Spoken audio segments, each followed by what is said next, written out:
she sneered. 5 years together, and you still can't afford the ring I deserve, while grinning for the camera. I smiled back and said, good thing I don't have to anymore. When I slid a velvet box across the table, her smile disappeared faster than the flash. For 5 years, I operated under the assumption that my girlfriend Chloe and I were on the same team. I thought we were building a future brick by brick, a partnership based on shared goals and mutual respect. I have since learned that we were not on the same team at all. I was building a house, and she was just living in it, complaining that it was not a castle. I am an engineer. My mind works in plans, spreadsheets, and long-term projections. I do not make impulsive decisions, especially with money. When Chloe and I first got serious, we talked about our future. A house, financial stability, and eventually, marriage. She showed me a picture of her dream engagement ring, a ridiculously large diamond from a brand-name jeweler with a price tag that could buy a decent car. I did not flinch. I just saw it as another long-term project. I opened a separate savings account and started methodically putting money away. But I was not just saving for a ring. I was saving for a life. Every dollar that went into the ring fund was matched by a dollar that went into a house down payment fund. I wanted to give her the ring, but I also wanted to give us a home. It was a slow, disciplined process. For 5 years, I drove an older car, packed my own lunch, and skipped expensive boys' trips, all while funding a very comfortable lifestyle for the two of us in an apartment that I paid for. Chloe, however, is a person who lives in the now. Her world is social media, brunch with friends, and the constant draining performance of appearing effortlessly affluent.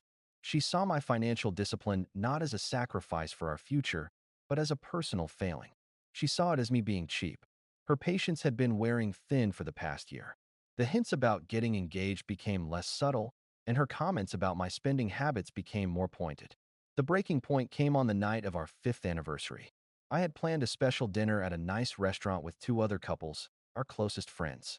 It was supposed to be a celebration of our journey together. In my pocket, I had a small, black velvet box. The plan was to propose later that evening, somewhere private and meaningful, after the dinner. I had finally done it. I had saved enough for a 20% down payment on a modest house in a good neighborhood, and 2 weeks prior, I had put the final payment on the exact 3-carat ring she had wanted. The project was complete. I was ready. The dinner started well. We ordered a nice bottle of wine. We laughed. We reminisced. Then, her friend Jenna looked at her with a sly smile. So, Chloe, she said, her voice loud enough for the whole table to hear. 5 years. That is a long time. Is Kevin ever going to put a ring on it? Chloe let out a high-pitched, theatrical laugh. She leaned over to pose for a picture another friend was taking, making sure her smile was perfect for the camera. Then she looked at me, her eyes full of a strange, bright cruelty, and said the words that detonated our entire future. 5 years, and he still could not afford the ring I want. Maybe by year 10, right, babe? The table went quiet. Her friends giggled nervously. My friends looked at me with expressions of pure shock. It was not a joke. It was a public shaming. A dismissal of 5 years of my sacrifice, delivered with a perfect smile for a social media photo. In that single, brutal moment, I realized the ring was not a symbol of our commitment to her. It was a trophy. It was a status symbol she needed to validate her own worth. And she was angry that I had not acquired it for her fast enough. The man I was 5 minutes prior would have been hurt, embarrassed. He would have tried to defend himself. But that man was gone. In his place was someone else. Someone cold and clear and finished. The engineer in my head took over, calculated the variables, and saw only one logical conclusion. The project had been canceled. I smiled back at her, a calm, easy smile that did not reach my eyes. Luckily, I said, my voice perfectly even. I do not have to anymore. Her smile faltered. The friends looked back and forth between us, confused. Before she could respond, I reached into my pocket and pulled out the small, black velvet box. Her eyes lit up. A wave of pure, triumphant relief washed over her face. She thought this was it. She thought I was about to propose, to prove her wrong in front of everyone, to give her the victory she so desperately craved. I did not get down on one knee. I just sat there, looked her in the eye, and slid the box across the polished table. Happy anniversary, Chloe, I said. She opened the box with trembling, eager fingers. And then, her triumphant smile vanished, replaced by a mask of stunned, horrified confusion. Because inside that box, There was no 3-carat diamond. There was no ring at all. There was just a single, neatly folded piece of paper. She slowly unfolded it. I did not need to see her face to know her expression. I had already pushed my chair back, stood up, and was walking towards the exit of the restaurant. The contents of that piece of paper were my final words in this 5-year-long negotiation. And I was no longer at the table. Update 1. The walk from that restaurant to my car felt like the first steps of a free man. My phone started buzzing before I even got the engine started, but I just dropped it onto the passenger seat and drove. I did not go home. I went to my office, a quiet, sterile place where I could think. The buzzing from my phone was relentless. I finally picked it up. Dozens of missed calls from Chloe and her friends. A string of texts, each more frantic than the last. What was that? What was on that paper? Kevin, this is not funny. Come back here. You completely ruined my anniversary. How could you be so cruel? I did not reply. I just opened my laptop and started untangling the mess of a life I had built around her. For those of you wondering, what was on that piece of paper inside the velvet box? It was not a letter. It was a receipt. It was a neatly formatted, itemized list I had printed out in my office that afternoon, right before I went to the jeweler to pick up her ring. I had a sudden, dark premonition that the night might not go as planned, and I prepared a contingency. The list read, Subject 5-year anniversary, financial review. Item 1. Down payment on your company car, 2022 model year, $5,000. Item 2. Your half of vacation to Italy, summer 2023, $3,850.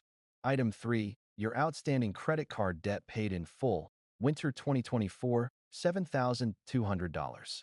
Item 4. Assorted designer handbags and shoes, last 24 months, approximately $8,500. Item 5. Contribution to your girls' trips, Las Vegas, Miami, $2,500. Total contributions to Personal Lifestyle Fund, 2021 to 2025, $27,150. And at the bottom, a final simple line, cost of requested engagement ring, $26,500. Thank you for helping me realize I already made the investment. The returns were just disappointing. That was it. No emotion, just cold hard data. The numbers told a story that she could not argue with. The money she had been waiting for me to spend on her ring had, in fact, already been spent. On her. I came home late that night to an empty apartment. She had clearly gone to a friend's place. The first thing I did was change the locks. The next morning, I was at the bank when it opened. I closed our joint savings account, the one for the house down payment, and moved the funds into a new personal account. I canceled her supplementary credit card. She showed up around noon that day, her face pale and her eyes puffy. Her key, of course, did not work. She started pounding on the door. I let her stand there for a while before I opened it. You have 5 minutes to explain yourself, she said, her voice shaking with rage. I do not need 5 minutes, I said, leaning against the doorframe. That piece of paper explained everything. We are done, Chloe. You are breaking up with me? Over a joke after 5 years? Yes, I said, because it was not a joke, it was an invoice. You presented me with an invoice for your affection, and I have decided the price is too high. You see me as nothing more than a bank account, a means to an end. The problem for you is, this bank account is now closed. But, our life, my things, my car, she stammered. This is my apartment, Chloe. The lease is in my name. The car is also in my name. I suggest you start making arrangements for both. You have 1 week to get your things out of my home. Her anger crumbled into desperation, but I cannot afford the car payments. I cannot afford a new apartment. That sounds like a personal finance problem, I said. You should probably start working on a spreadsheet. I find them very helpful. I closed the door on her shocked face. The week that followed was a battle of wills. She tried everything. She sent her friends to talk to me. She had her mother call me, who told me I was breaking her daughter's heart. I politely told her mother that her daughter's heart seemed to be located in a jewelry store display case, and that I was no longer interested in making payments on it. During that week, I did something I had been putting off. I went to the safe in my closet and took out the real ring. It was exactly what she wanted. 3 carats, flawless clarity, set in a simple platinum band. It was beautiful, and it felt like a cursed object in my hand. It was a monument to a lie. I had fulfilled my part of the bargain, but she had failed to fulfill hers. She had failed to be a partner. At the end of the week, she had still not made any arrangements to move her things. She thought I was bluffing. On the final day, I had a moving company professionally pack every item that belonged to her. They delivered it all to her parents' house, where I knew she would have to go. That evening, I was alone in my apartment, surrounded by the empty spaces she used to occupy. It felt clean. It felt quiet. I sat on my couch and looked at the engagement ring, sitting on the coffee table. I felt a profound sense of loss, not for her, but for the 5 years I had spent on a project that was doomed from the start. But I also felt a sense of freedom. I no longer had to save for a ring I did not want to give, for a woman I no longer respected. The project was over, and all the capital was mine again. Final update.